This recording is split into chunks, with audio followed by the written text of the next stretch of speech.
Listen to me, Blake Lively. Tap out.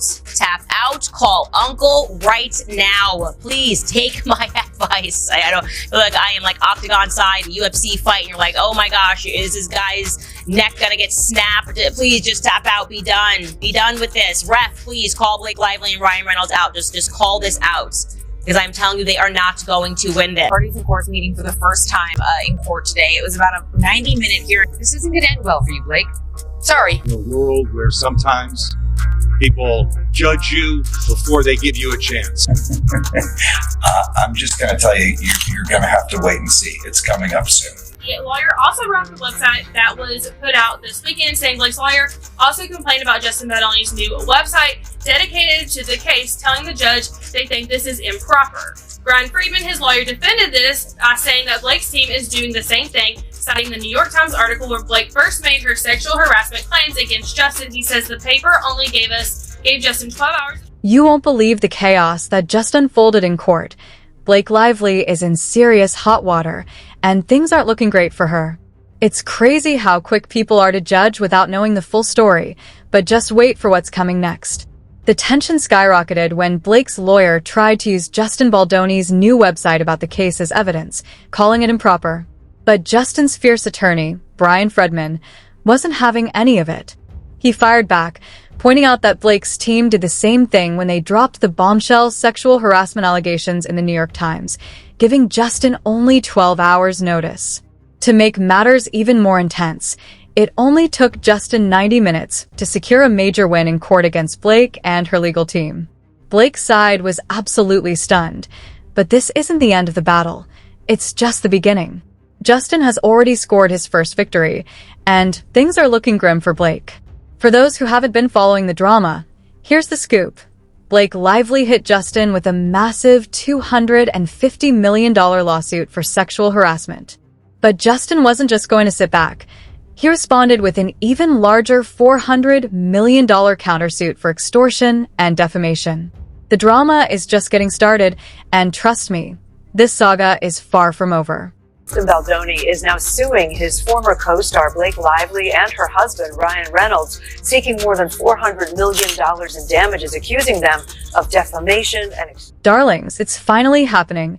Blake and Justin are in court, and this is shaping up to be one of the juiciest Hollywood legal battles in ages. The moment the courtroom doors opened, Justin's attorney, Brian Friedman, strutted in like he was ready for war. And trust me, he was on a mission. Blake's legal team looked visibly shaken by his intensity, and honestly, who can blame them? This is the same fierce attorney who boldly said he'd sue Blake into oblivion. The drama is real. Blake Lively too? Into oblivion, Megan. The way Brian commanded that courtroom, honey, it was clear he meant every word. Blake's lawyers were so rattled, they tried to slap him with a gag order to silence him. But guess what? The judge wasn't having any of it. To not impose the gag order on Justin Baldoni's attorney Brian Friedman today, but did threaten to move up the trial if the media press war. The judge came down hard on Blake's team, serving them a reality check by pointing out that her own lawyers had been just as vocal in the media, trying to silence Friedman. It would be totally unfair, darling. And just like that, Justin's team claimed their first victory of the day. But hold on to your seats, because it gets even juicier for Blake. Blake's legal dream team didn't stop there. They kept whining about Friedman being too chatty. They claimed his constant media appearances and interviews were leaving them scrambling, unable to keep up. The drama is just heating up. The lawyer does not like Brian Friedman and says he's being way too chatty about this case to the public, giving them little wiggle room to respond in the court of the public opinion. Every time Blake's team tried to respond to something Friedman said, boom, he was already dropping another bombshell, leaving them scrambling like headless chickens. But did the judge sympathize? Not one bit, sweeties. He let Friedman keep spilling the tea on the case, delivering yet another devastating blow to Blake. But the real drama hit when Blake's team discovered that Justin wasn't just fighting in the courtroom, he was taking it to the internet. Blake's lawyers were absolutely furious when they found out Justin had created an entire website dedicated to the case, planning to post all the evidence, including footage, receipts, and lawsuit papers. Launched a new website over the weekend, featuring an amended legal complaint and a 168-page timeline of events, including newly released text messages allegedly sent between the embattled stars of It Ends With Us, as well as Lively's husband, actor Ryan Reynolds. One alleged text from Reynolds to Baldoni expresses his excitement about It Ends With Us, writing, "This is going to be incredible. I happen to adore you, John." Blake's team called it completely improper, but oh honey, Fredman wasn't backing down. He came out swinging, reminding everyone that it was Blake Lively who went to the media first. She went straight to the New York Times to air her allegations, and here's the kicker. She only gave Justin 12 measly hours to respond before they published the story. Before he could even catch his breath, the article was online, dragging his reputation through the mud. Fredman wasn't having it, and he made sure to make that crystal clear. Also, Rocket website that was put out this weekend saying Blake's lawyer also complained about Justin Baldoni's new website dedicated to the case, telling the judge they think this is improper.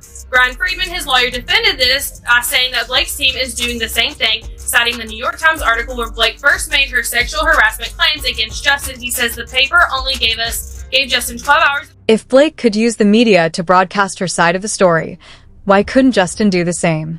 Fredman made that point crystal clear, and once again, the judge sided with Justin.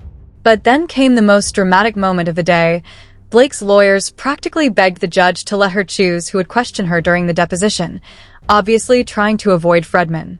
Darling, the judge wasn't having any of it, ruling that Blake doesn't get to pick who deposes her. That was a major blow for her team. And that, my dears, hit Blake's legal team like a ton of bricks. You could practically see the frustration written all over their faces because, let's be real, they know exactly what that ruling means. Fredman is an absolute beast in the courtroom, and it's crystal clear Blake is terrified of him.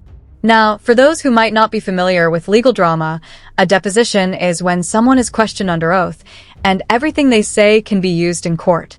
There's no spinning the story, no dodging those tough questions, and Blake's team has been scrambling to keep her from facing Fredman, which makes it pretty obvious she's not ready to go head-to-head with him.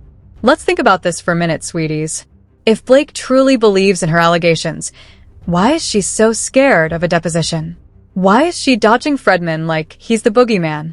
If she's telling the truth, shouldn't she be eager to sit down, answer those questions, and let the facts speak for themselves? Instead, her legal team is pulling every excuse in the book to keep her away from Fredman. Makes you wonder, doesn't it? Lively has made it clear that Miss Lively does not want Mr. Friedman to be the attorney who takes her deposition. We are unaware of any situation that would warrant the deposed party to have a choice in which attorney takes her deposition.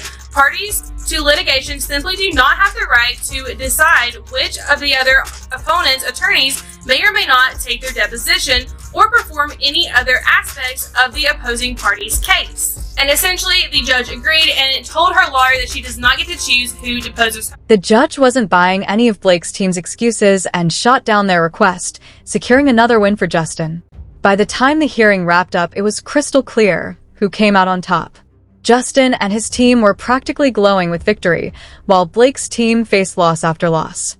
To me, Blake Lively, tap out, call Uncle right now. Please take my advice. I don't feel like I am like Octagon side UFC fight, and you're like, oh my gosh, is this guy's neck gonna get snapped? Please just tap out, be done with this. Ref, please call Blake Lively and Ryan Reynolds out. Just call this out, because I'm telling you, they are not going to. The judge made it crystal clear. Both lawsuits are now one case, so this isn't going to drag on like some drawn-out legal soap opera.